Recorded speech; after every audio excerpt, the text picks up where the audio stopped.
short little blip for you. So I need to put this speedo gear on my new diff, the GearX diff, and I'm just a super noob. So I tried to remove this with the wrong style of puller and it chipped it. I think that's pretty common for the noobs. It'd probably be okay if I file it smooth, but then I used the right style of puller, which is super simple. 3-arm jaw puller or whatever. So what I'm gonna do is take this one and put it on the, well, I'm gonna remove this speedo ring from the Type R diff that I'm going to sell because screw the next guy. Just kidding. But you know what? When you buy LSDs that usually don't have bearings or this, just like the reason why I need this. So the next guy, he can deal with it. He probably will have a good ring gear to put on his diff and stuff. So I'm gonna remove these bearings. Hopefully, actually, that might be an issue. I might be able to remove them around, remove this around the bearing, possibly. Looks really close, but like it might be possible because I don't think I have the right puller to get in under that bearing. Like, you know, that's not going under there. So I'm probably just gonna try that out. I heated this first with this little hot boy. People, right now my GearX diff is in the freezer because that will contract the diff, so I'll probably heat this and then it should just drop right on. So I did heat this because this piece of metal is smaller. I mean, it's also heating the diff, right? So you might think they could expand at the same rate and I'd be at the same place I was before. But my thought on that is this gear is smaller. This ring is smaller than everything else. So there's more heat to disperse in here and for it to expand slower than this. So this probably expanded faster at a faster rate and it just did come right off pretty easily with just this ratchet. All right, I'm gonna go about my ways, see what happens.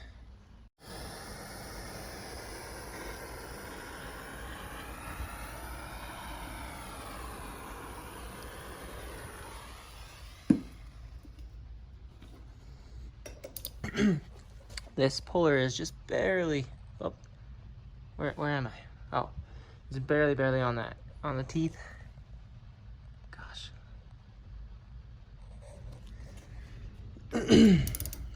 That's not what no! I'm using the bearing down there. So that doesn't really work very well, especially when I'm trying to record.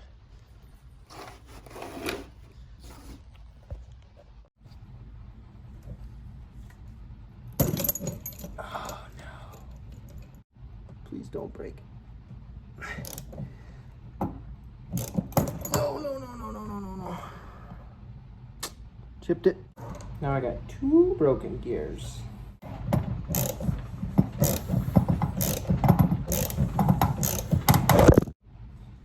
Looky, I got it up way more.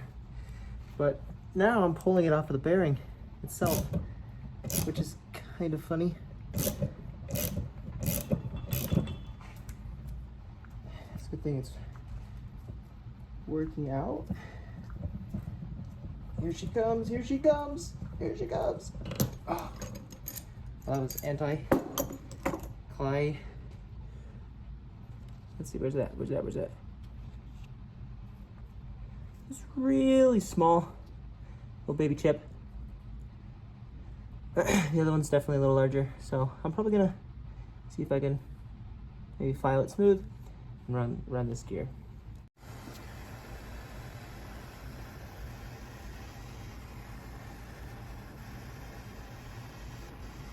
Got my GearX diff on the vise, which this has got to be like a 40-year-old vise that I just found, kind of.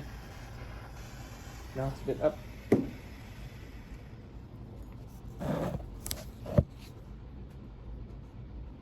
I took the vise, or the diff out of the freezer.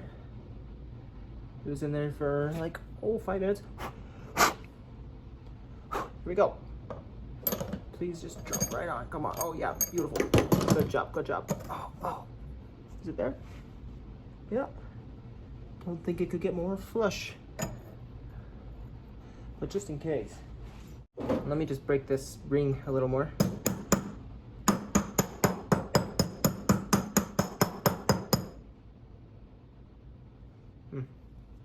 That actually sounds a little more solid. Sweet. So now I can put the bearings on this guy. So I got some new OEM bearings. There's my one bearing. Then this guy, NTN, which is an OEM bearing maker. Now I just gotta remember which side goes where, because there are 2 different size bearings. But one side is much larger than the other in diameter. There's a easily removable outer race that comes on each. So I'm just gonna pop over to the transmission and see which side is what. My phone's about to die. This is my phone, so I might stop recording. Let's see. All right, we're rocking 5%. We're good. So this bearing is going to go on the I'm gonna call it the tranny side. We call that the engine side, maybe. So the smaller bearing away from the speedo gear. Smaller bearing away means, because these are the same diameter. Could be a risky, could be a good mix-up. Also, I didn't file that, like I said. I might. So that guy is gonna go there, and I'm just gonna double, triple confirm. This is the speedo gear, right? And this is the. Get over. Boom. Yep. Okay. I'm just gonna make sure I put it on that way and not that way. That would be very silly. Again, I'm gonna, you know what? I saw Jeff Evans. He just hammered it on. Well, he used the right tools. Well, maybe just a hammer. But anyways, I'm gonna use this old bearing as driver. Just wonderful idea that I totally came up with myself. And this socket, first time a socket's been used for this as well. And should we go big hammer or little hammer? Let's start with a little hammer. I expect my phone to fall over. Jeff Evans, if that's the guy I was watching, I'm not sure. He said he prefers to use this method instead of the press because if whatever you're using to drive the bearing gets off-centered, it might start pressing on unevenly. And doing this, you can kind of look and make sure that it's all in place better. That's what he said. Okay, done with a little hammer. I should just freaking do the heat thing. Yeah, let's see if I can get this off. Second thoughts. I want to do the heat thing. Oh, she's on there. She's on there. Those couple taps did it. All right, I don't know about the heat thing anymore. Doesn't seem like a good idea all of a sudden.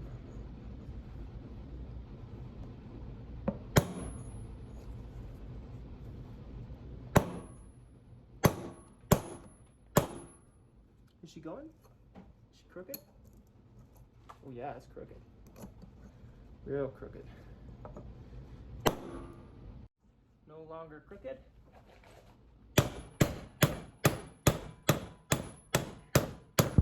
Ooh. You know it'd be real fun if I pressed on this bearing, started to. Oh, it's about to.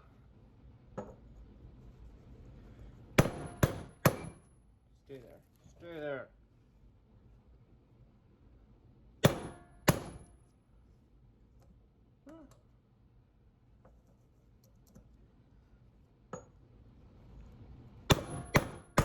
Oh yeah, you hear that? Solid. Super solid. I think I'm gonna just give it some more love taps. Just make sure.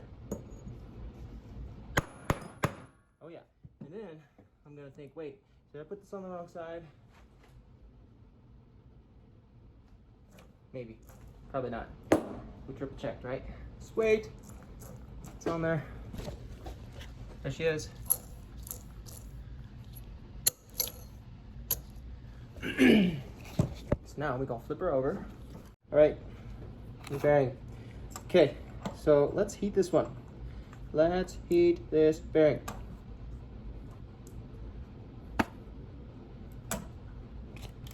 And see how she slips.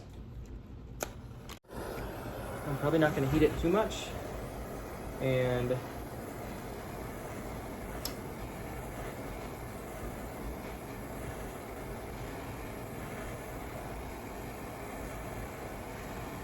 so the diff mount, the rear diff mount situation. I don't know, I'm feeling about my MIG welding skills, because while I was testing everything, I welded 2 rotors together, and then,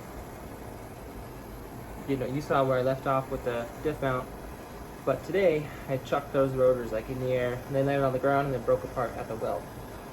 And I'm like, how is this gonna handle all my power? This is just metal, right? This is made of just metal. This is fine, right? It's smoking. One of these bearings came pre-lubed and the other one didn't. I think it was the NTN bearing. Came pre-lubed. Yeah, this is the NTN that's smoking. So, I'm gonna grab the other bearing, just in case the original. Get down there, get down, go, go, go, go. You're not going. I just realized that this bearing, I can't really press on the inner race with this bearing because of the way it is. The outside, I don't know what you want to call this, sits above the inner race. So, just need to quit talking. Now hopefully this doesn't flop out because it's not in the vise very good.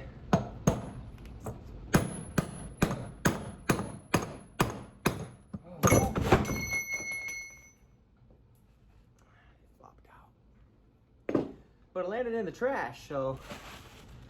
And there's a bunch of sawdust in there. Oh, lots of sawdust. $1,000 in the trash. That's okay. I'm actually glad it landed in the plastic trash can instead of on the cement. I would have cried. I'm gonna mount this differently. It's still, all right. I'm gonna slow down a little bit.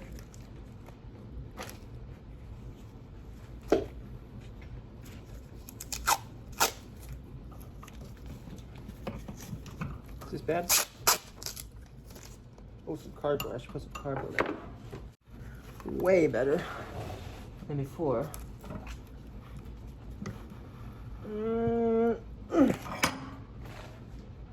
All right, guys, again.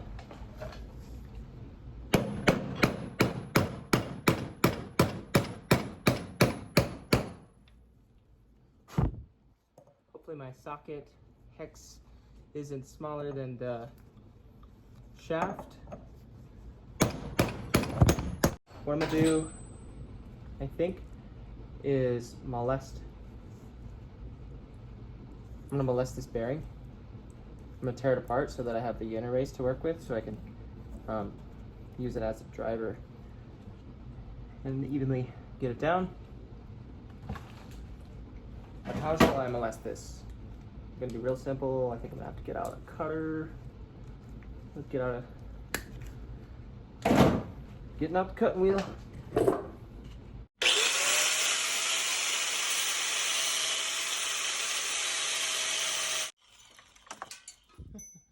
Oh, I wish I had a better shot of that right now.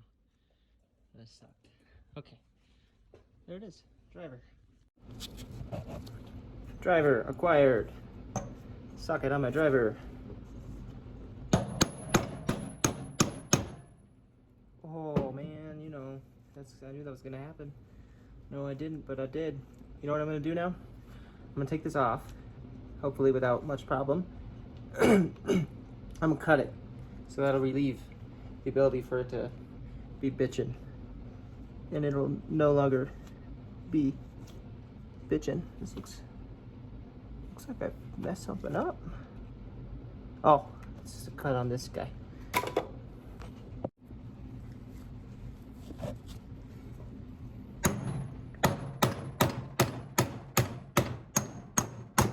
Whoa, my diff's trying to fall. All right, that bitch is seated. Seated good. I'm gonna just give it some more love taps.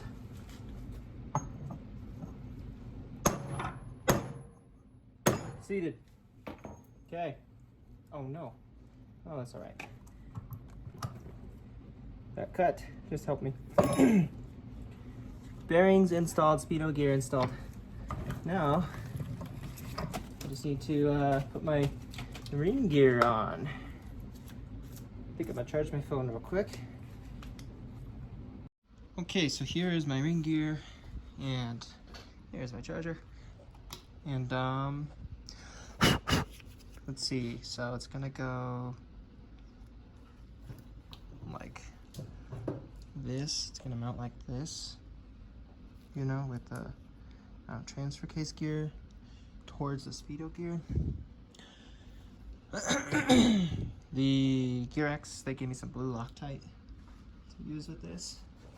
Wow, maybe it's red. Let's see. Blue. It says blue. Medium strength. So I imagine that should be applied with these threads not all oily. So I'm just gonna clean this down real good. I'll carb cleaner it, and this is definitely gonna get a nice douching beforehand, before final install. I wonder if I have the same spacing here. Doesn't really matter. All right, there we go. Gonna clean that guy. All right, so I found the torque spec to be 75.9 foot-pounds, but it also mentions in that same, on that service manual, oh shoot, almost fell over.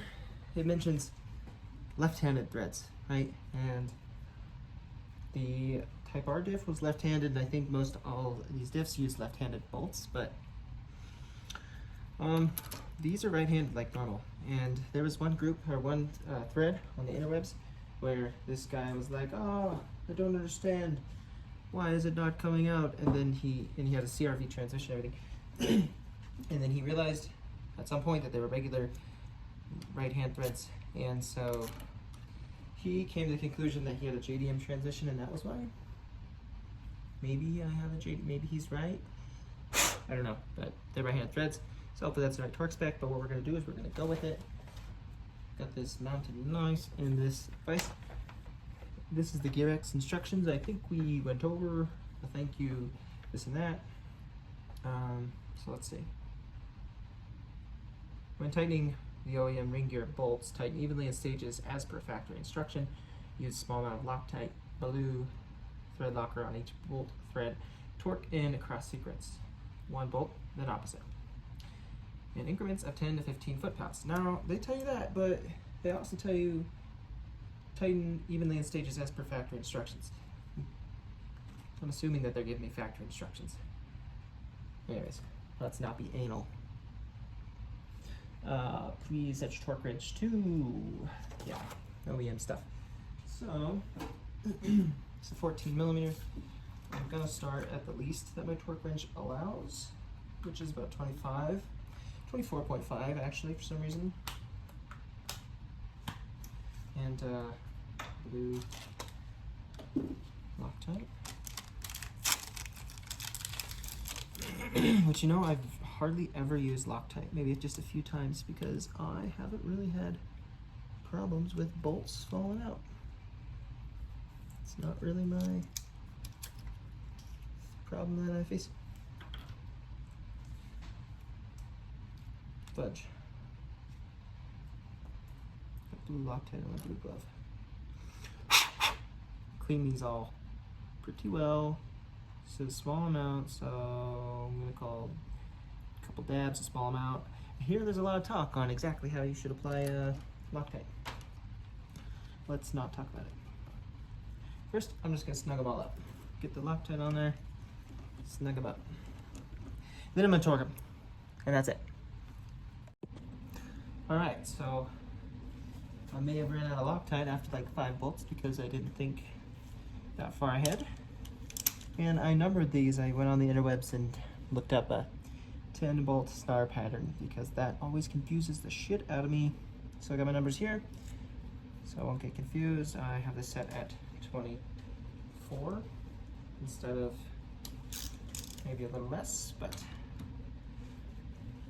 let's see. 1, 2, 3, 4, 5, 5, 6, 7, 8, 9, 10. We'll crank it up to 34. I'm just gonna go 10 pounds at a time because screw what that thing said. I'm smarter than it. 1, 2,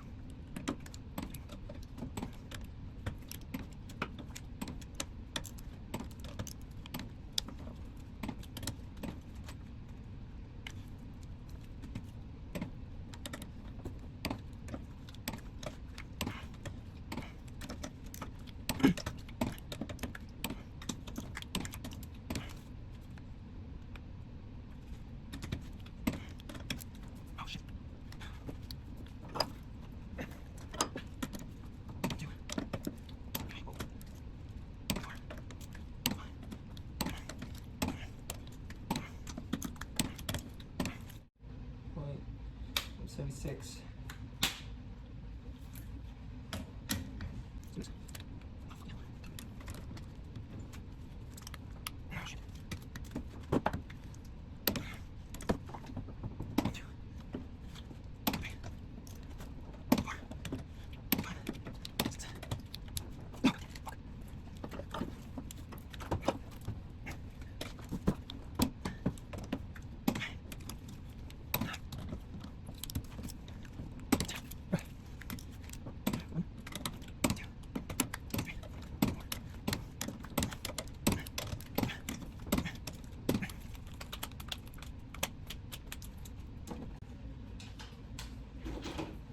All right, that sucked. My diff is done. Torque spec, fresh, new OEM bearings, and chipped speedo gear because that's my style. Sawdust for the poof effect, maybe when it blows up for the first time. Yeah, look at this thing. Solid. Sweet. So now, I just have to be tedious, install. So what I think I figured out is I'm gonna use the GSR main shaft, which kind of sucks because this got mushroomed before and then it got sanded. And I'm sure it gets into the pilot bearing just fine, but anyways, hand's kind of beat up. Oh man, kind of beat up, but anyways, I'm gonna use the GSR main shaft and all the gears on it, and I have to add a few of Speed Factory's washers in the right places. Where's that? Speed Factory, I don't know.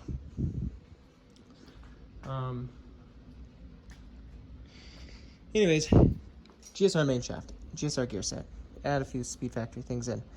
And then I'll have to set, this will be a new thing, new thing for me, to check that this is shimmed right. There's like a little washer that goes here, which I think is a shim. It's like a factory Honda tool that will be used, and you shall see, and I shall see. And then for the countershaft, you use the CRV countershaft, and obviously ring gear. And then I'm just gonna dissect all of the CRV gears and put the GSR stuff on it. Or to it. That will be that. And there is something else. Oh, after that's done and proper, I'm gonna clean the hell out of this too because of this bearing that exploded. So there's metal fragments all up in there. But after that, then I'll just need to figure out the shims for the diff. Here's one original shim, which kind of sucks because the outer race is almost press fit in there, and so I'm gonna have to press fit it in, and then put it in on both sides. Put the tranny. I'll have the diff in there without the gear set, I believe, and I'll put the other half of the case on it. This is what I understand so far. I'm probably gonna have to get new seals because I think I have to pop the seal out. And then I take there's another shim here. I don't know if this one's a shim. I mean, it looks like it, but I think you only adjust one side from what I was seeing in the factory service manual. But I'll take this seal out. That way I have a better angle to get a feeler gauge in there in between the shim right here and in between this guy and this guy. And with that, I'll pretty easily be able to tell if I need another shim. And so, new shim here, and maybe new shim here, as I was explaining. And this bearing feels good, I think. Feels pretty good. Then I'll be able to put it in, put it all together, and hope for the best as a noob tranny guy. Feel pretty good about it. Feel pretty freaking happy that this is done. So, that is it for now.